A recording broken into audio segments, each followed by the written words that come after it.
మీ ప్రధాన ప్రత్యర్థులు ఒక అంశాన్ని బాగా సోషల్ మీడియాలోని వీటిలోని బూమరాంగ్ చేస్తున్నారు.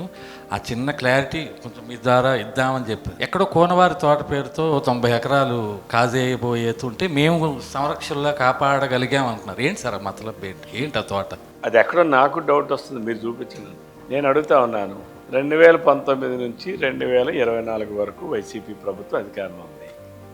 ఈ మాట్లాడేవాళ్ళు ఇప్పుడు మేమంతా స్వతంత్రం అన్నవాళ్ళు కానీ, లేదు పార్టీలో ఉంటున్నాం అన్నవాళ్ళు కానీ, ఈ 5 సంవత్సరాలు ఏం చేశారు? ఏమైనా గడిపికారా? కోన రవికుమార్ తప్పు చేశాడు అనుకోండి, ఎందుకు మీరు ఇచ్చేయలేదు? నేను ప్రభుత్వం దగ్గర చట్ట ప్రకారంగా తీసుకున్న లీజుల్నే రద్దు చేయించారు కదా, నా వ్యాపారాలను చేశారు కదా, నష్టపెట్టారు కదా, మీరు ఇదేం చేయలేకపోయారు.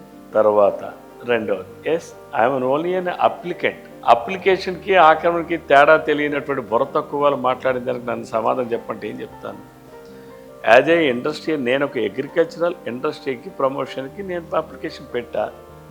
ఇది చట్టం ప్రకారం పెట్టా, ప్రభుత్వం నిర్ణయిస్తుంది ఇవ్వాలా లేదా అనేది. It's only A application.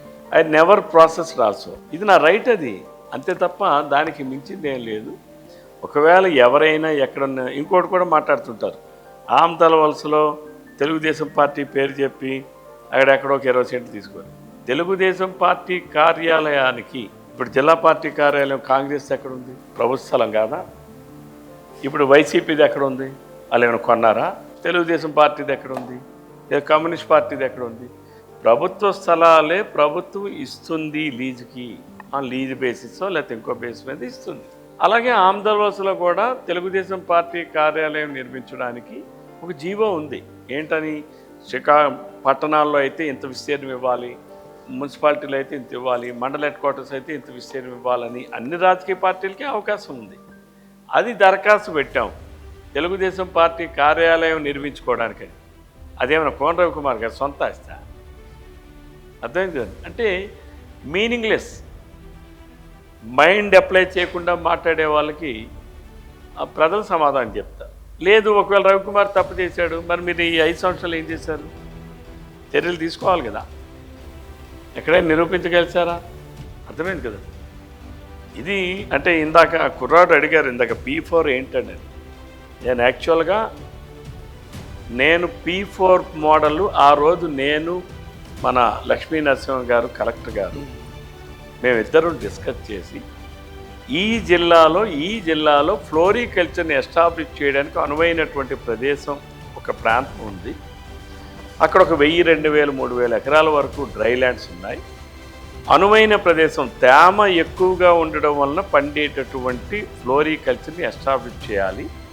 దానికి గవర్నమెంట్ ఆఫ్ ఇండియాలో ఉన్నటువంటి హార్టికల్చర్ బోర్డు ఏదైతే ఉంటుందో ఆ బోర్డుని కూడా వినియోగించుకొని ప్రజల్ని రైతుల్ని భాగస్వాములు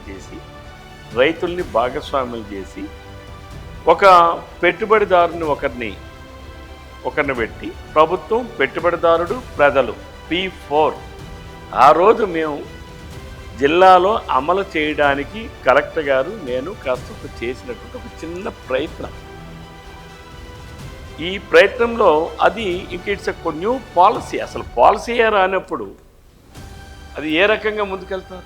ప్రభుత్వం ఒక పాలసీ విధానం రావాలి, దానికి ఎలా చేయొచ్చు, విధి విధానాలు ఏమిటి అనేటటువంటిది దాని మీద పాలసీ రూపొందించడానికి అసలు ఇలా చేయగలమా లేదనేది ఒక డిస్కషన్ కోసం అది చేశాం.